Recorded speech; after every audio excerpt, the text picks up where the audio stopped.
Democrats are now sinking to all-time lows to make it appear as though Trump is hurting the American people, when in fact it is their actions that are responsible for it. High-level Democrats are holding the government hostage in an attempt to force their will on the American people. A short-term funding measure needs to pass through the Senate, and Democrats have vowed to shut down the government if the measure cuts funding to Planned Parenthood or includes funding for the border wall. If the government shuts down, everything ceases, including benefit payouts to our elderly in the form of Social Security checks. If they put those poison pill amendments in and try to shove them down the American people's throats, of course they might be responsible for shutting the government down, howled Chuck Schumer earlier this month, via the Daily Caller. Here it is in the Democrats' own words: they admit they will be the ones shutting down the government, and they will blame President Trump. Leave it to Chuck Schumer to act like a weasel while bending reality to fit the will of his party. Nothing is being shoved down our throats. President Trump won the election. We the people voted for a wall and to cut funding for places like Planned Parenthood. It is the Democrats who are subverting the will of the American people, not Trump. This, my friends,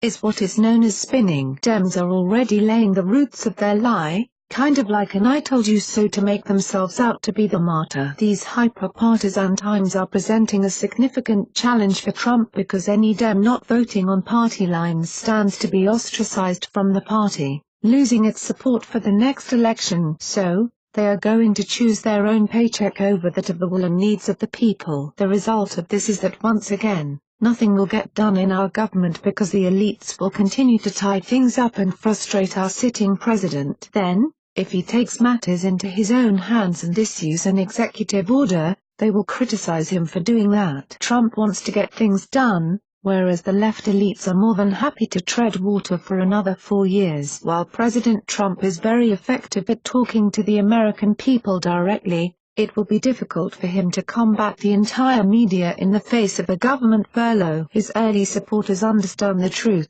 but a lot of Americans still erroneously receive their news from the liberal mainstream media. I think we should call Schumer on his bluff. Essential government services will remain in operation, and the people will realize the tiny impact the massive federal government has on our lives. Once it becomes blatantly obvious that life goes on with minimal government intervention, it will be much easier to cut funding and scale back the Leviathan. Chuck Schumer is playing with fire. His is the party of big government, and he is threatening us with eliminating it. We should call his bluff, take the temporary hit, and let the federal level melt away. Do you think we should let the government shut down? Please share this story on Facebook and tell us because we want to hear your voice. What do you think? Scroll down to comment below. Sources News helped contribute to this report.